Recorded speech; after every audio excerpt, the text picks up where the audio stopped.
Good morning. I am Pilar Cañabate, anthropologist and social worker. I would like to focus my presentation on an important question. Did we learn anything with the pandemic that allows us to improve the quality of our social intervention? Well, I'll tell you in advance that the answer is yes, and that our findings are as surprising as they are unexpected. I propose to answer other questions first. How did we at the ACE Foundation react during the pandemic? What measures did we take to weather these exceptional months? What did we learn these months?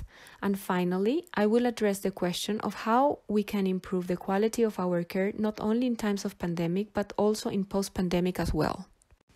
So let's start at the beginning. Let's see what we did during the most severe phase of the pandemic. The ACE Foundation has a memory clinic from which people with dementia and their close social environments are cared for.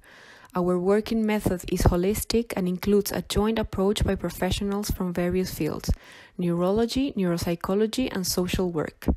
The scope of social work, which is the one that corresponds to me, aims to give tools to people who shape the immediate or close environment of the person with dementia, so that these people can care with competence. Until before the pandemic, the social work unit intervened in a diagnostic process with a first face-to-face interview. This first interview was followed by other scheduled follow-up or spontaneous interviews to attend to emergencies of a social nature. With the pandemic and during the most severe confinement phase, 100% of the scheduled interviews became non-face-to-face. Additionally, the social work team designed a proactive intervention with those users whose situation was considered of high risk in those circumstances. In other words, it could mean that the care needed by the person with dementia could be compromised.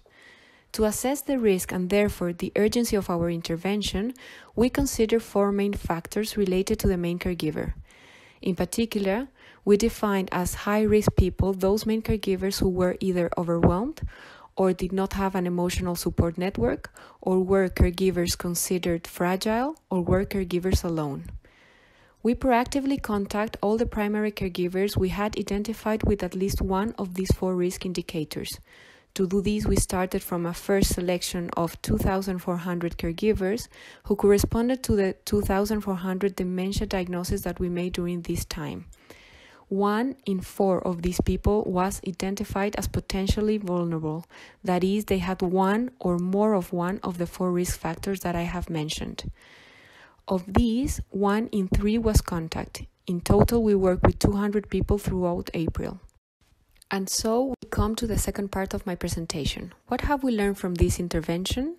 First of all, the intervention revealed that the overwhelmed caregiver situation was the most compromised and the one that therefore demanded a more urgent intervention.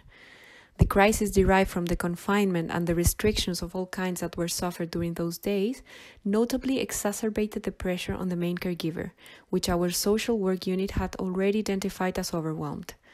These people indeed were completely overwhelmed by the situation, with a deep emotional affection and with a manifest inability to cope with their task as caregivers.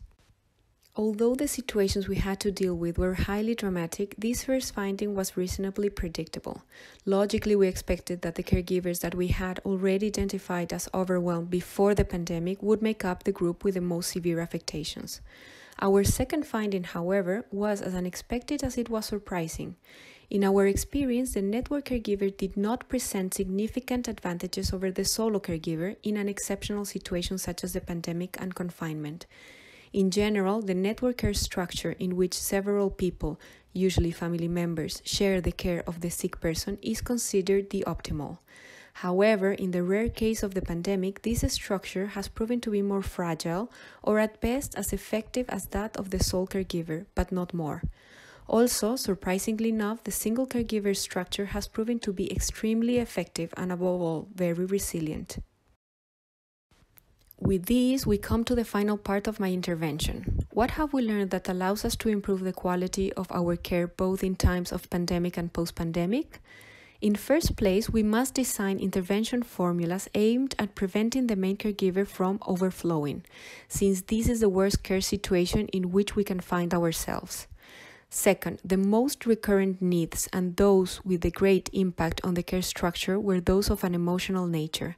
In fact, according to our diagnosis, in 1 of every 2 interventions, the caregiver ran the risk of being overwhelmed.